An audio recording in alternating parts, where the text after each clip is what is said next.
gorgeous human beings of charisma and of the We Are Alpha Femme membership. I'm so happy to see some of you that were there with me in the IDVIP back with me again. So good to see your faces. Chapel Melanie. So today we're talking about currency as it pertains to charisma.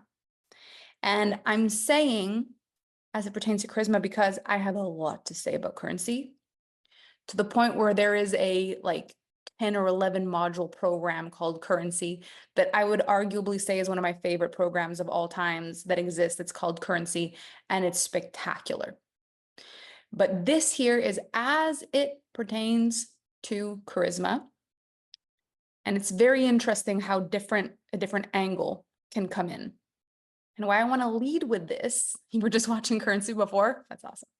So why I think it's amazing to even bring this to the forefront, to say there can be different angles. You can talk about something as it pertains to a specific conversation, as it pertains to a certain person, as it pertains to a certain industry, as it pertains to a certain, and I think that these are things, this is a series of words that we don't often use.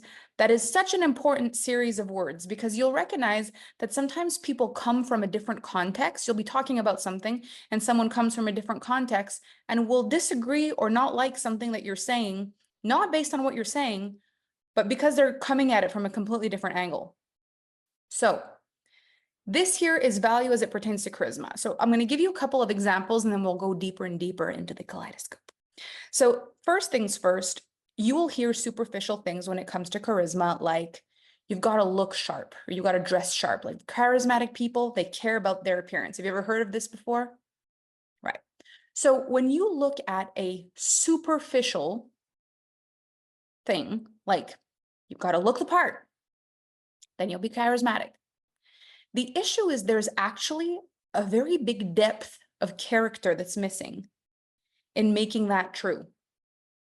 And so one of the things that's actually charismatic for people is that they value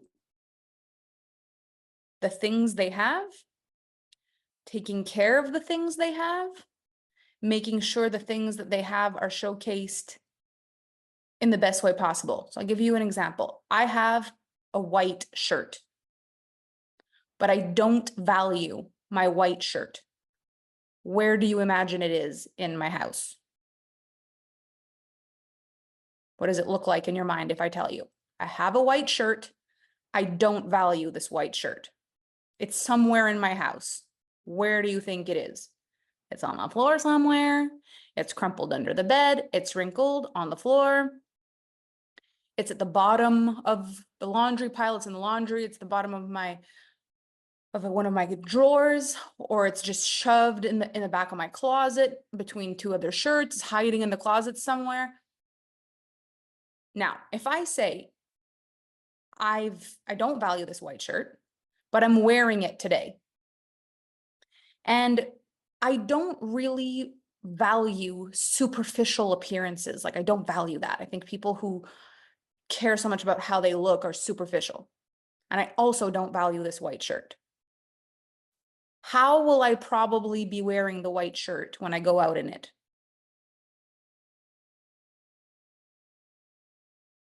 There might be a stain on it. I don't care. It's wrinkly. I don't care. It's basically the exact same way I grabbed it. I grabbed it out of the bottom of my, drawer. I just grabbed it and I just put it on. Doesn't matter. Okay. Now, there's different ways that people would express confidence. So for some people, confidence means not caring what other people think. So can I still not value the shirt, not value my appearances, and be confident as a person? Is that possible? If I don't value those things, can I still be confident? Yes. Now, what if I say I don't value those things because I don't want to look superficial, but really it's that I don't have the time to add the care, but I totally care, and I've put it on and I'm trying to sell myself that I don't care. Now will I feel confident in the shirt? not so much. A little wobbly. So this is why things aren't just cut and dry. It's not just like, if you want to be confident, wear nice clothes, because that's not always the truth for people. But it's also a very clear indicator of whether you value your things or not. So when I see a person that I'm potentially going to do business with, and my business is the most beautiful hotel in Europe, and the person that shows up for the meeting shows up in a shirt they don't value, and they don't value appearances either, what are the chances that we are going to have a matching charisma quotient in that moment? It would actually be very easy for me to assume that that person doesn't care about the meeting, the job, the hotel. I could make it mean that they don't care about anything because they don't value the things that I value. Now let's change the whole thing up. Let's say I am meeting a person that has the power to literally hack into the greatest computer systems in the entire world. And I meet them in this incognito place. They're wearing a cap and exactly that shirt. What are the chances that that makes me devalue their mind on a scale of 1 to 10? Who cares? Of course you haven't washed your shirt in 25 days. You've been hacking into Mars. All of a sudden, it doesn't matter anymore. As a matter of fact, I'm probably wearing something inconspicuous, and I'm probably wearing something not great because it's like, I'm not doing anything special. I'm not meeting somebody that has the power to, I'm not. So we value things and we decide that things are important based on how they look to us sometimes. So for example, let's go the superficial route. So now I see a person sitting at a meeting. They're dressed in pristine colors because they own the greatest hotel in Europe. Across from them is this very sharp-looking businesswoman who is ready to take on the job of customer or client experience for the greatest hotel in Europe. And I walk past them in a coffee shop. If I value appearance, if I value all these things, I will decide that they are having an important meeting. Now, on the other table next to them, dude with a cap and a dirty white shirt and guy wearing t-shirt with wolf on it are also having a conversation, but because I don't value the appearance, I decide they're bums and neither of them have a job. These people are hacking into Mars.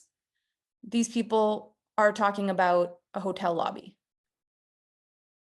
So when you start to actually open your mind, you start to value things in different ways for different reasons. So what this means is I do value my things and I value how I wear them. I value that, but I don't devalue people who don't value that.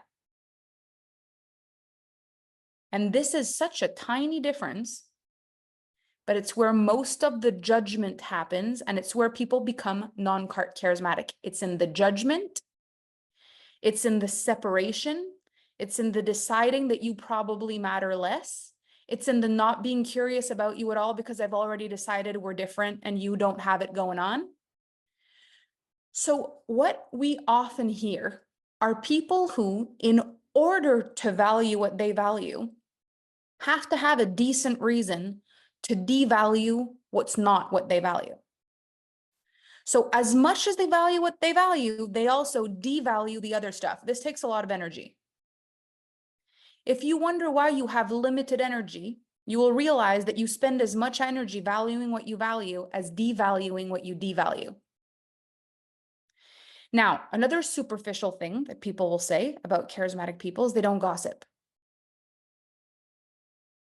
Well, don't gossip. Why don't they gossip?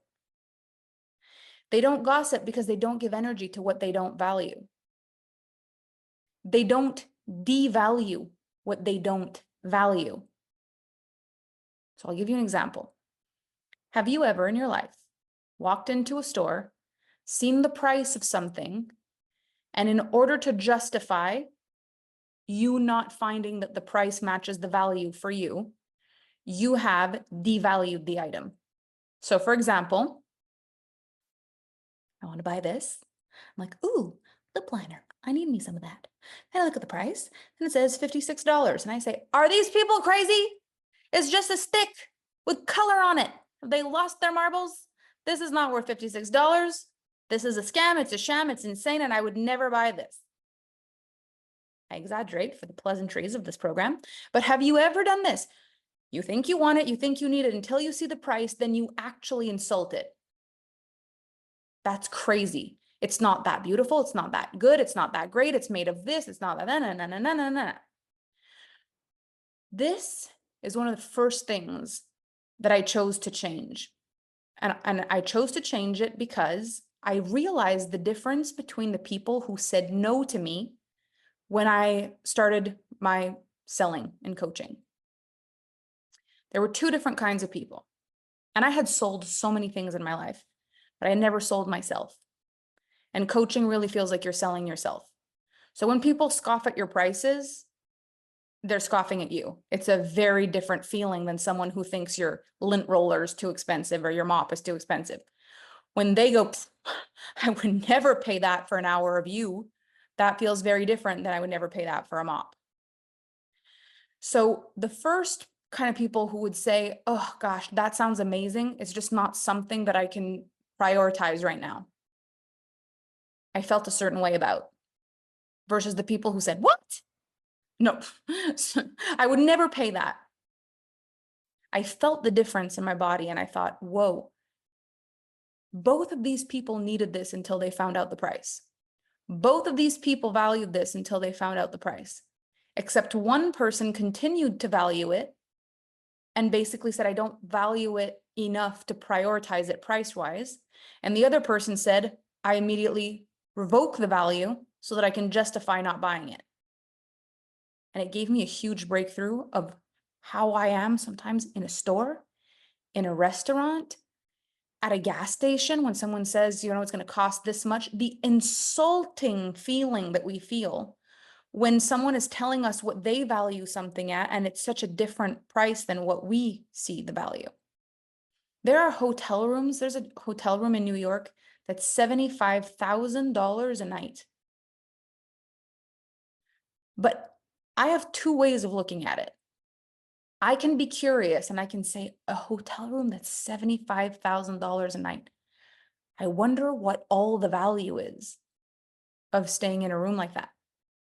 I wonder what kind of person would stay in a hotel room that cost them $75,000 and have the experience, gosh, that was really worth it for me. Like, will they literally private shop for you? Here are some things that can actually happen in real life, okay, that I never would have considered until very recently. So let's say someone goes to the Met Gala in New York, and they have a very expensive dress and jewelry and all kinds of things that they're bringing with them. They have to put that in a luggage. What happens if the luggage gets lost? This happens to people. Now, what if all of their time is all back to back to back? Do you think if they land at the Marriott and they say, my luggage was lost alongside one of the most important dresses ever and all of my makeup and all of my things, can you please find me another dress, that the Marriott will be like, sure? Probably not.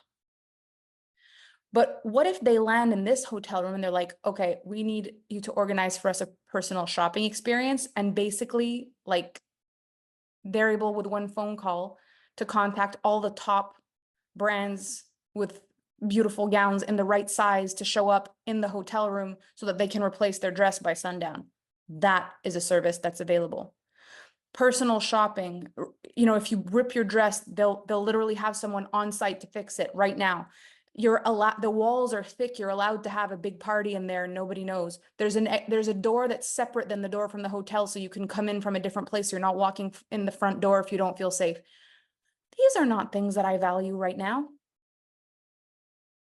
I don't need a back door. I'm still okay through the front door. I'm all right. But is it stupid to have that? Is it completely ridiculous? And who the heck would spend on that? No. So charisma comes from the curiosity of how something like that is actually valuable to certain people. To be like, that's wild. Like, so tell me, like, what's the vibe? What are the perks? Well, this and this, I wouldn't even have thought about that. Instead of what most of us would do, which is like, that is the craziest thing I've ever heard. That's like, I could buy a house with that. I could buy this with that. That's so stupid. That's so ridiculous. And we immediately shut down or pass a judgment of the thing that we would never buy, or we would never do, or we would never. But this doesn't just happen with money. It happens with people. So if you can imagine, I've heard things like this in my time. I would never be with a man that makes that much money. For sure they cheat. You never know. They're so, they're this, they don't have time for you. They blah, blah, blah. I would never, who would? That person is so, I would never go. I love to look at an attractive man, but I would never date one that looked like that. I'd be stressed all the time. It's just ridiculous. There's no point. I'd rather have this, but I would never. Or the other way, like, who would go with a person like that with that kind of attitude? I would never. This is taking a person that's not a match for you and literally ripping them apart just to make a point that this is not your preference. And it is one of the most non-charismatic things a human being can do. And it is one of the top things that people do. We just don't even think about it. And it's something you've probably heard your mother do, and it's something that you heard women do and people do, and they just do it. Oh my gosh, did you see what she's wearing? I would never wear that in public. Where does she think she is? Look, look, look, look, look, look. Who dresses like that? Look, don't stare, but look. Okay, this couple makes no sense. How does this work? Don't, when you're not looking, just look. Like, what's going on with that? What's going on with it? You hear this person behind me talking like this? So loud. I could never sit at a table with a person like that. Just like drive me insane. It's in the little things that we do, but the little things distract us from the beautiful things. And we bond over this stuff. And so what charismatic people do is not necessarily don't gossip, or not necessarily don't judge, or not necessarily dress nice or dress to impress. They value what they value, and they don't devalue what they don't value. So if I have a purse and I love my purse, it is going to be clean and taken care of, and it's going to be on a shelf in my closet, and I'm so happy that I have it. That is a charismatic thing to do. When you walk into a person's house and everything is in order, it's because they care about their things. When you see a charismatic person and their house is completely in disorder, it's because they care more about their freedom than their things. You don't just judge the person who's anal and super organized, and you just don't judge the person who's chaotic and all over the place, because then you're not curious to know what they value. When I talk about how much I love travel, it is wild how many people feel the need to tell me that I really should value my homes more. And when I make a post about my homes and how grateful I am, you would be surprised by how many people tell me that if they had my money, they would travel and they would never waste their money on expensive properties. Because at the end of the day, I'm invalidating what they value, because the way they experience life is by valuing what they value and devaluing what they don't. Whereas the fact is, I'm both traveling and I have properties and I value both. I'm working and I have freedom and I value both. People say, if you work this much, you don't value freedom. I'm like, what's this much? How do you even know how much I work? You're just there all the time. You're always on. How do you know that? You're in none of my programs. It looks like it. Well, that's awesome. I appear omnipresent. Let me respond to your comment as I sip my pina colada by the ocean. People see what it looks like you're doing, and then they decide whether they value it. And if they don't, then they will devalue it. And this is one of our greatest mistakes. When you have a partner that values watching sports and you don't value watching sports, can you sit with them and do something else while they're watching sports without having to devalue that they're watching sports? Or can you value their childlike wonder, their excitement? Can you value quality snacks?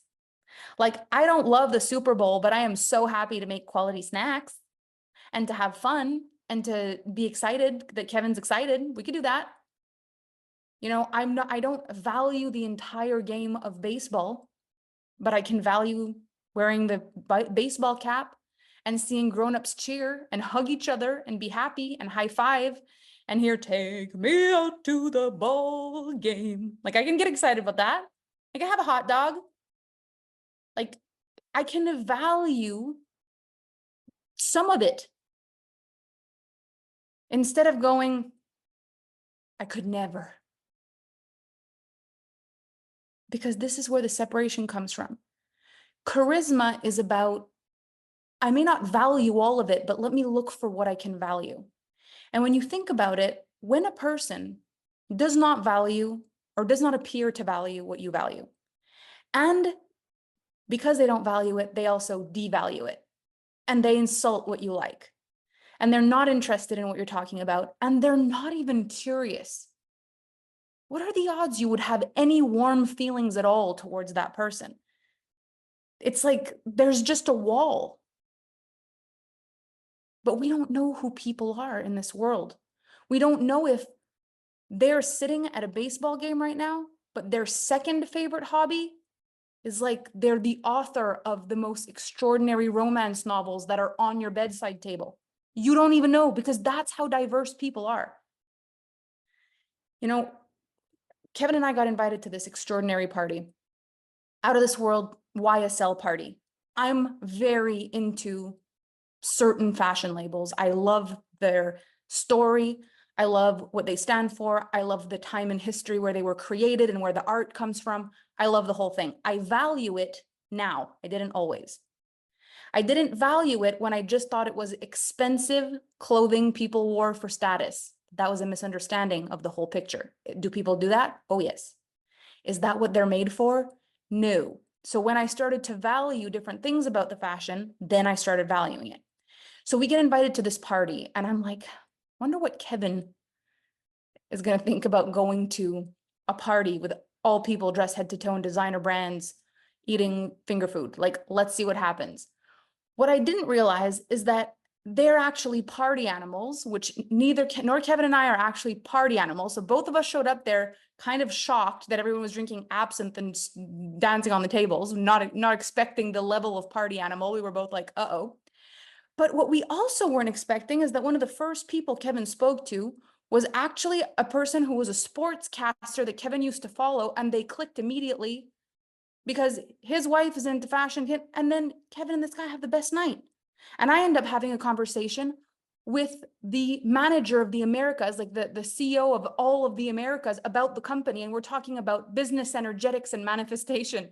So I go to the YSL party. I end up talking a bit about business and manifestation, and he ends up talking about sports. Both of us could have made the event about people who buy for status and drink too much and party and all that, and we would have missed out on a great night. If you go where you value and you open your mind, you're going to find the person, the place, the opportunity, the thing that matches your charisma quotient. People have they have a spectrum of likes and dislikes. They have a spectrum of them. They're unassuming here, and then they're big and bold here. They're wild and charismatic and crazy wild here, and then they're super vulnerable and soft here. They're all about art here, and then they've got this brilliant business mind. You don't know. So what has helped me become more charismatic is not just me valuing me more, which is what we've talked about a lot in this program, but actually valuing other people and things outside the scope of what I immediately automatically value. And when I don't fully value it and prefer it, I don't devalue it, I just add curiosity. Like, how did you get into this? What made you love this? Has this ever happened to you? You were not interested in something, but then you dated someone that was, and you somehow fell in love with that thing that you never in your life even thought about until all of a sudden their passion rubs off on you. Either a partner or a friend or a work colleague who's like, I'm going to this place tonight. And you're like, I've never been there. And then you go and you're like, what? I love Zumba. Never thought I'd love Zumba. Or hot yoga. Or, your husband is into barbecuing special things, or wine tasting, or freaking archery, or bowling, or, whatever it is. Like, I sat on the Pineapple Express because Kevin loves the little touristy stuff. And then I end up channeling pineapple season is coming. Oh my gosh, personal development. Like, you never heard about it. Then a friend recommends you a book or a program or a seminar. And then you're like, whoa, this is nice. I like this. Like, we don't always just discover our own likes through, I've always loved this.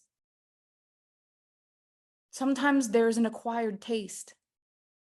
Charismatic people are open to learning. They're open to discussing. They're curious if they don't like something about why you like it. Really? You do that? What got you into that? I've never even heard of anybody who likes that kind of thing. Like, I was so fascinated when Kevin told me he would curl. When I first met him, he told me, what are one of your hobbies? I curl. I'm like, what's that? At first I thought he meant his hair. Then I realized it was a sport. I was like, so explain to me the purpose of this. Then he shows me on TV and I'm like, you know what this reminds me of? It reminds me of this shuffleboard thing I used to do by the pool when I was a kid. He's like, yeah, it's very similar to that. Then I saw value in what it was because it reminded me of something I did when I was a kid. I'm like, oh, okay. Then he told me stories about how he used to curl his brother and his dad. And then all of a sudden it became about his childhood and being at the curling club. And then I valued the stories. And then I valued his passion. And then it felt like he could talk to me about these things.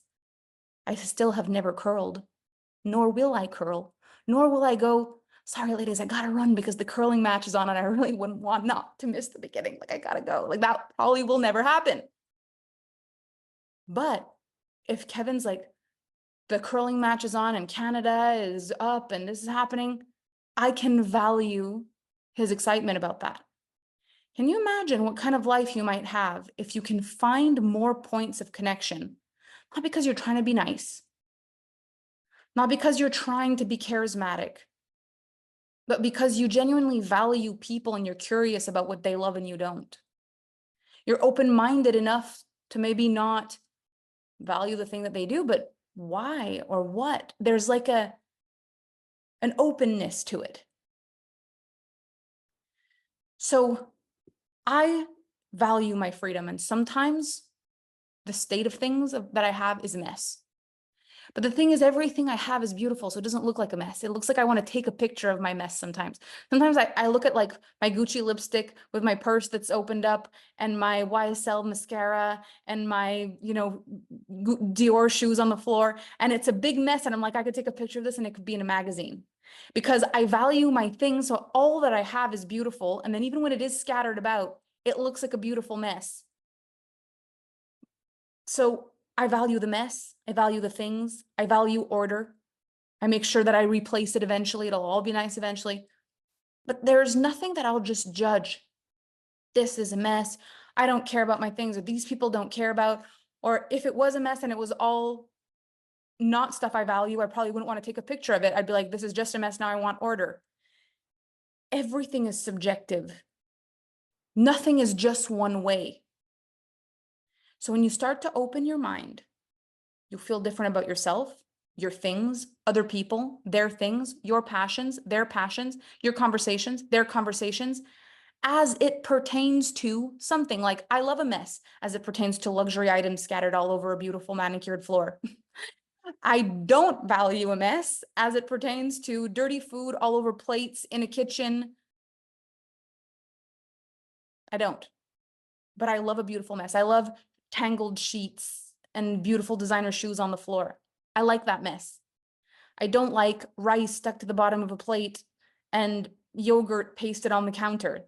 That's not, I don't see the art in that. But you might actually have people who say, I love the mess. I love the paint all over the place. I love the crayons all over the floor. It reminds me my kids are here. Different people value different things. So I'm going to have you just take a moment and think about one thing that's coming up for you in this discussion that you know you have actively not only not valued, but devalued. You've talked about how you think this is either ridiculous or stupid or whatever. So small talk, friends, I'm guessing the show, people watching TV. Like, what else? Are you vocal about it? You've told people this. People discussing movies, video games, too much drinking, being too busy, alcohol, smoking, sports, drugs, sugar, hard drugs. Okay, now those of you who are giving me the toughest ones, you're mean. And also, I'm sure those are not the only ones. Those are not the only ones, but we'll even go with like hard drugs. Okay, so let's say I entirely, this is the hardest one, like, because obviously I don't value hard drugs, but we're going to go with hard drugs. If we completely devalue them and we completely devalue it and it's completely ridiculous, and anybody who wants to hear about it, see about it, talk about it is a nobody. There are movies that don't exist that are actual masterpieces that show us things about the world that are like out of this world. Movies like Blood Diamond that was so hard for me to watch, but literally actually changed my life. Or like really intense, like Pulp Fiction, where remove the drugs, that movie is incomplete. It doesn't work. But they're not meant to put drugs as a valuable thing. You can tell the damage that's being happening. But if you devalue them, then you can't position in a way where the message comes through. This is where, like, if you actually are curious and you learn about stuff, you might actually be able to make more of a point than if you just devalue it and don't even want to talk about it. It takes a level of curiosity to make a work about art out of something that most people technically don't value. A lot of music wouldn't have been created without hard drugs. A lot of movies would not. A lot of books would not. A lot of things would not. You know, people, okay, OnlyFans, pornography, the line between devalue and conviction. So here's the other thing. When you look at conviction, there's the conviction for and there's the conviction against. And one of the biggest things that we've been told, and these are like common things, is that the greatest leaders of our time didn't stand against, they stood for. So instead of standing against pornography or OnlyFans, what you're standing against in this is something that people are doing. You don't like it. You think it's not healthy. You think it's not right. You think all these things. But what do you wish it was instead? What do you value? What could you promote? What could you inspire? What could you change? And so, again, we're talking about value as it pertains to charisma. So, is this value as it pertains to being a good or a bad person? No. Is this value as it pertains to you're allowed to not value something? No, you're allowed. What I'm saying is that if you are at an event and you're about to be super loud about hard drugs, and it's like, you talk about it like people who do them are the biggest waste of space on the planet, what are the chances that someone in that room either struggles with them, knows someone who struggles with them, is married to someone who struggles with them, had a parent that struggled with it, is an artist writing a book about someone who does, had something that you just cut off immediately with your one devaluing of a certain thing. Same thing with OnlyFans, pornography, all the things. It's like, if you have something you want to stand for and something that you value, you bring charisma to the conversation. And if someone comes in with their opinion that's different than yours, you can still have a debate without completely shutting off and devaluing. And your conviction comes from what you stand for more than what you stand against, because conviction and standing against is not charismatic, except for the people who believe only what you believe in, which means a very small pool of people. But you can do that. And you'll see people do that. There's people on the internet that are just so adamant about something. They are so sure about what they're saying, regardless of them being right, wrong, good, bad. They have an opinion about something and they are loud about it. And they have a group of die-hard fans who would absolutely say those people are charismatic. It just depends what your angle is and what your reason is for being charismatic. But if your goal is to walk into a room and experience charisma in the room with all kinds of different people, cutting something off cuts off a piece of the room, because you never know what people are going through, what they're dealing with. And it's not about you have to pretend that you like OnlyFans and pornography if you don't. What it does mean, however, is that it's not a part of what you have conviction in. You have conviction for something that has nothing to do with those two things. I have had clients in every industry across the world, like everything you could ever dream of. And I think the reason there's so much diversity in my world is because I don't devalue or cut off. There's always something. I can open my mind. And so Alpha Femme is a very diverse space. If I wanted people who think exactly like me and are exactly like me, I just have to be very all about what I'm cutting off. You're also allowed to do that. But where people struggle is they want to cut the people off that they don't agree with, but as soon as someone doesn't like them, they're wobbly. So I want to say no to this and no to that. And anybody who does this is a no for me. But if someone doesn't like people pleasing, or somebody doesn't like judgmental, or somebody doesn't like something, and they decide that I'm offended. It's got to be, if you are okay to cut, you have to be okay to be cut without making the other person a villain. That's easier said than done. So when we can soften our edges, we receive softer edges, and there's more diversity in the conversations we have and the people we speak with. So let's say major news networks, because I don't know how much is curated and how much sways us. So you go into a room and you just say, ugh, people who watch major news networks are just this. The chances of you being able to redeem that charisma, even with people who have other things that you have in common, has just gone all the way down. Whether you believe that or not, you just insult people by deciding that all people who do this are this, or this is wrong. And then even if there is a point of connection, that point dies. And so what I love is a lot of my friends might have 10 things in common and 2 things not. I can handle the 2 things we don't have in common. But if I lead with all my judgments, we will find the things we don't have in common way faster than we find the things we do have in common. And I think a lot of us are afraid that if we aren't so cut and dry with our opinion, it means that our opinion isn't valuable, or that we don't value our opinion. But that's only true as it pertains to being validated with our opinion. So I believe my opinion is correct for me, no matter who agrees with me. I don't need anybody to know what my opinion is to even believe that my opinion is correct. I don't need you to agree with me, and I don't need you to know my opinion. I know my opinion. The only time it's valuable for me to share it is if I think it's valuable to you, or if we're having a debate and we're having a conversation about it.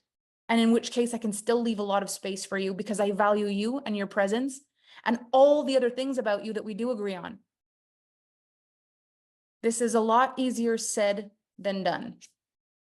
So there's a lot of what ifs in this context. And this is why there's a Q&A, but what about if a person really believes in this, like you wouldn't say? What if a person really believes in this, like you wouldn't say? Maybe, but the way I would say it is not the way I used to would say it. So if someone comes up to me and tells me, anybody who uses social media is brainwashed. Well, I don't agree with that. But I can actually say, I don't agree with that. I actually have a very different opinion. And I feel complete. Because I don't need them to change their mind. And I don't really value the kind of way that this person is talking in a way where I would enjoy a conversation with them. But if they ask me why, and I don't mind answering, then I can go deeper. So if they're like, well, why? Why is that not your opinion? And I would say, well, because social media is my point of contact with some of the most influential people on the planet right now. Incredible business owners, people who are leading movements, who really actually value social media for different reasons than the ones you're speaking about. So I have a different angle. And what might happen is that person might be like, oh, yeah, for sure that. I mean more like people who just scroll. And then I might say, I still don't agree with that. Well, why not? Well, because a lot of the people who are so great and fantastic actually found me because they were scrolling. Doesn't mean they spend their whole day doing that. I don't judge people by one little thing they do, meaning that that's all they do, and also saying that that's who they are. So that's why I don't agree with you. But that's not usually how we have debates. We go in as hard as the other person went hard. We think that their opinion invalidates our opinion, and so we can't value anything about the way they're saying anything, and so we've got to go in completely opposite, where they can't value anything that they're being, and it comes right back to identity work. If your opinion about everything I believe in is different than mine, I really don't mind, because first of all, it doesn't change me or my identity. And second of all, I only value your opinion if I value your stance, there's so much about you that I need to value before I value your opinion on this particular matter. So if there's a person who has a Harvard degree, their entire family are super intellects, they've all gone through the school system with honors, and they want to tell me that if you don't have an education, you're missing out, you're less than. I don't value having a conversation one-to-one with that person, because I don't devalue what they're saying, but they devalue who I am. I don't devalue the way they became who they became, but they devalue how I became what I became. And I don't need them to value me, because they're successful, but they're closed-minded, which is not my charisma quotient. I'm actually not interested. Doesn't go anywhere. However, if we're having a debate, we're in a room and there's people in that room and I don't know what they think, then I might have the debate. I might have the debate because there might be people there that need to hear my perspective. This person doesn't, but I would not have the debate for them.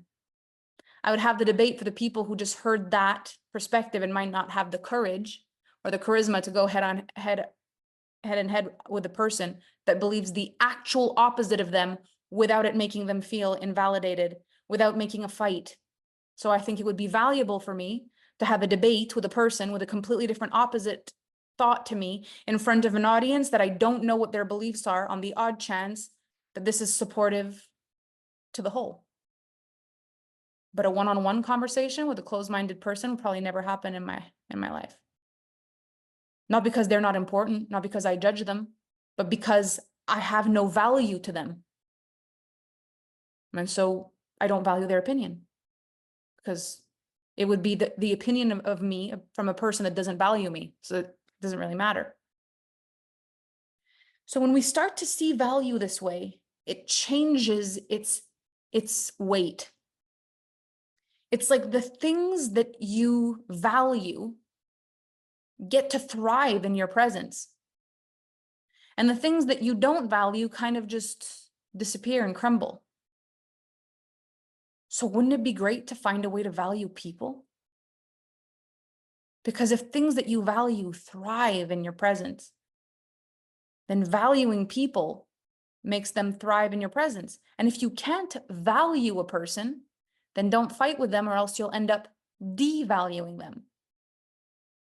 If I can see that a person doesn't value me, I can still value them and what they've done and who they are. But if I enter a debate and they start being harmful or disrespectful, it'll be harder and harder for me to value the things that are great about them. Can you see that?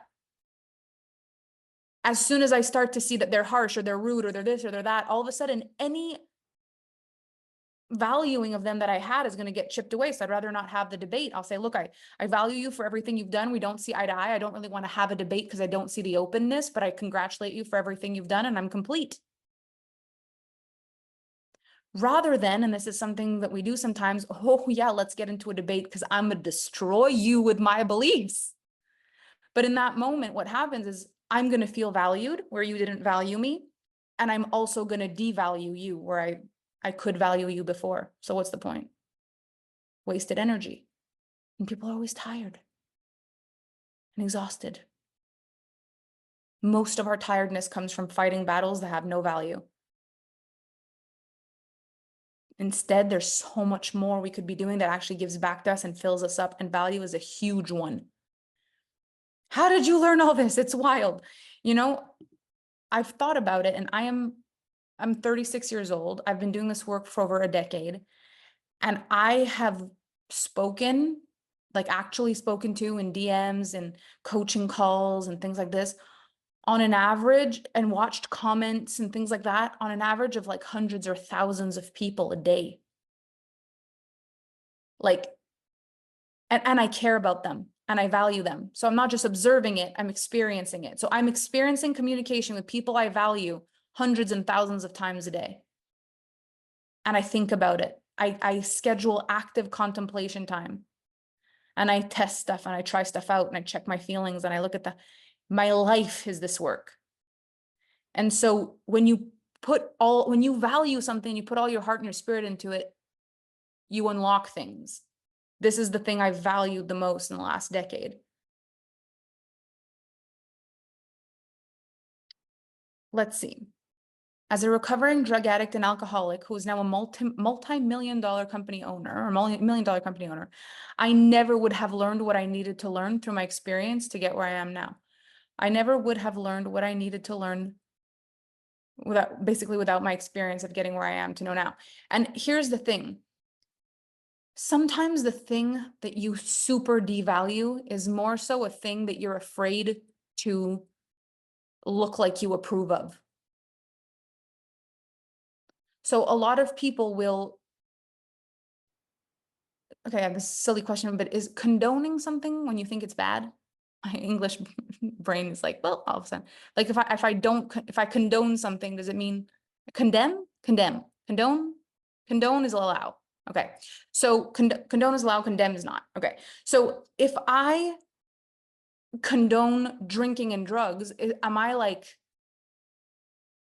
saying people should? Will I be held responsible for someone doing something awful? So it's probably better that I condemn it and say that it's not good, so that then at least my stance is don't do it. But that's such a limited lens. And we don't think about the people behind the things and the lessons that get to be learned. Because I've had people who were addicted to video games and things like this, but actually create businesses with all the things that they learned through the video games. The addiction is gone, but the knowledge stayed, and they actually became really, really, really successful and healed and are super charismatic because they value people, whether they struggle with things or not. They value lessons even during hard times. They value people going through hard stuff because they've been through hard stuff. And they value people who've done amazing things because they know how hard it is to do it. They're some of the greatest people I've ever met. We don't think about that. We just think about the way it looks. So the superficial value is to look at something and based on the way it looks, decide it's worth something. That looks expensive. that looks put together. They look successful. They look happy. They look whatever it is. And most of the planet right now is about what it looks like. Charismatic people don't care so much about what it looks like. They care about what it is. And so I'm going to give you one last example to this because I think this is such a cool example. Although I really love new things and I love new collections and things like this when it comes out, I very much value vintage and even antique things. And so when we were in Hawaii and Kauai, on the island of Kauai, we went into a little vintage music shop, but they also had brand new ukuleles on the wall. And I wanted to get Kevin an ukulele, and we're looking at them and there's all these different designs and they're brand spanking new and there's all these different ones. But there's this one glass case in the front of the store and there's an old looking banjo in it, an old guitar, and an ukulele.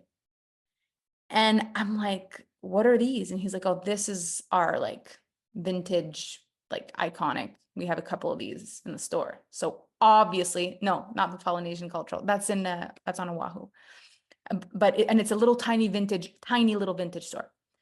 And so they open the glass case and they pull out this ukulele and it's this tiny little, and I'm like, oh my gosh, this thing looks amazing. And I asked the guy, I say, does it play well? Or is it just like you would keep it in your house? Does it play well? I'd play this more than on a new thing any day. Like this is it's a Martin. They're so rare. Like it's amazing. And so we're looking through the store and there's this case and the case is old. And I mean, antique old, but there's this, when you feel like something has a story. And I'm like, does the ukulele fit in the case? They're completely at two different sides of the store. The case is a Gibson 1927 Gibson ukulele case. And he's like, I don't know, let's try it. So I said, if the ukulele fits the case, we'll buy it. This is like 10 times the price of any ukulele in the store. I could have bought a brand new one for way less, but he just put the ukulele in the case and it was like, oh. And it is the love I feel for this instrument and the case.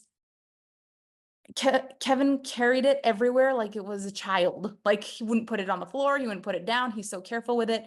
It's an antique case and a vintage instrument, and the value is through the roof. But people could very easily, if they don't know the value of an antique, if they don't know the value of a Martin, if they don't know the value of Gibson, if they don't know the value, they would have chosen a brand new one over this one any day. They would maybe not be careful with the case because it's got dings and stuff in it. It's 100 years old. If they don't know how to value it, they could treat it not properly because it looks like we don't care about it because it's tattered. It's 100 years old. When I opened my mind a little bit more, what I realized is that most things that are most valuable don't even look them. You could overlook them if you don't know what you're looking at. That's what makes the connoisseur, the person who actually knows how to rate it, so extraordinary, is because it takes a person with extraordinary curiosity and knowledge to be able to notice the value. And so I decided that in my life, yes, I wanted to be valuable to many different people. I wanted to add value to many people's lives. I wanted that. I wanted to feel valuable to myself and never question that ever again. But beyond that, I wanted to be like a connoisseur of people. I wanted to be the kind of person who walks into a room and spots value, sees value, expects value. I treat things with care because I don't expect they're not taken care of. I expect they're antique. I look at things with a curious eye because I want to know the story. I don't think, oh, this is old, it doesn't matter. I think, why is it still here? I wonder what the story is. I ask people, what's the story about that? I don't just say, I like your bracelet, or I like your thing. Like, tell me the story behind this ring. It looks like there's a story. Oh, this, my great grandmother, my this. I care about the person and their story and why they value something. And the interesting thing with Alpha Femme is that everything I teach is a proof of concept. This is a really impressive company with what it's done, but what's more impressive is it's been done through people. Every person that's in my world has met me through just either seeing me and connecting with me, or someone has told them about me. I have never figured out how to do the whole sales funnel system with the huge ads. I've never figured out how to do that.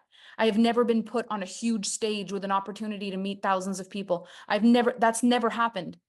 I've only done equal power but different, shoulder to shoulder connection with people, and I've built Alpha Femme and everything inside of it through my real connection with people and my genuine love and care for this work and what it can do for people. Everything is built from something real.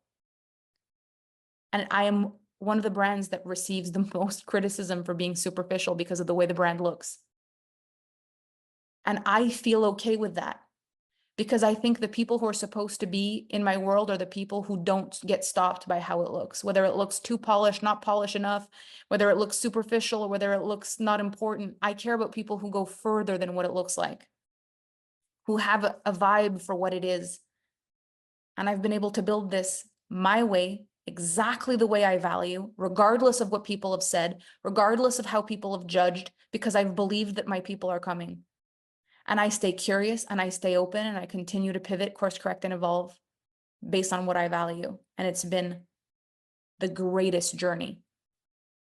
If I can give you some of this intellect, this wisdom, this openness, not only are you going to have more connections, more opportunities, but you're going to have so much more fun in your life.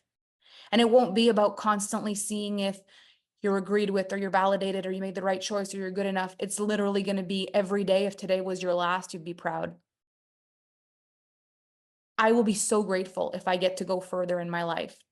But there's not one thing I feel I need to fix or change right now. And I don't know many people who could say that. Like, I don't feel like there's a relationship that I messed up and that I need to fix, or that there's something that I'm doing that's not right with people and I need to do it better, or that my work isn't quite right, or I am proud of every single thing I've done in this body of work, every single thing. And I want you to feel that for yourself, because I think it's the height of freedom, and it's one of the things that I value the most. Stay curious. You might find out something's valuable that you would have discarded. And it doesn't mean that you need to prioritize everything and value everything. It just means you don't devalue it and you stay curious. There's always a point of contact. So what I'd love for you to test before our next session is just, when something comes up that you would normally totally devalue, see if you can just not devalue it, stay neutral, or get curious. So if two people are sitting next to you and they're talking about cocaine and you don't really care about that, I'm not asking you to be like, okay, I'm curious, let's do it. Might as well. Melanie says, that's not what I'm saying. But do you need to get your nervous system going to override, to prove, to say, to show? Or can you just kind of be like, leaned back and not attached? They might ask you, do you not have anything to weigh in on? And you might say, don't really value this type of conversation particularly, but I can see that you two are passionate about it, and I'm happy to just be a fly on the wall for now until the conversation changes. Or you could say, if you want to debate, I can talk, but I feel like if you're looking for validation on this topic, probably best I don't say anything. No, we could have a debate, and then, okay, you're open, but it's not this like, you guys are ridiculous for what you're saying. There's an openness. And in the same sense, if someone talks to you about something like the news or the sports or whatever, and it's not something that you like, you could say, so tell me, what is it that you love about this? Like, what makes you love this? I've never gotten into it. It's not something that I usually value, but you seem really passionate. Where does that come from? See if you can get curious about something else just to try it on. Some of these things you might not keep forever. You might be like, Melanie, this is great in concept, but I'm never going to do this. Cool, but try it for a couple of days just to see what it feels like, see what might unlock. And if you wonder why, Just ask yourself what it would change in your day if it happened the other way around. If you were talking about personal development and a person, instead of being like, ugh, that garbage, you're into that stuff as well. Instead, if they said, you know, I never got into that. I never really got it, but you seem really passionate about it. What is it about it that you like? Can you see how that could change everything? Even if that person at the end doesn't care about personal development by the end of the conversation. Can you see how you felt about them changes in that conversation? And that's what charisma is about. I don't need to change my mind. I might still not like it by the end of it, but I didn't devalue it. So take this time to just get curious and see what happens. If you've got questions, you can ask them on the thread. We're going to have a Q&A and we're going to keep moving into this work. I just want to deliver you all the pieces and then we can go deeper. So take time with this, enjoy, but you've got to practice it. In your head, it won't go far. In practice, you're going to learn some stuff. So enjoy, have fun, and I will see you for the next module very soon.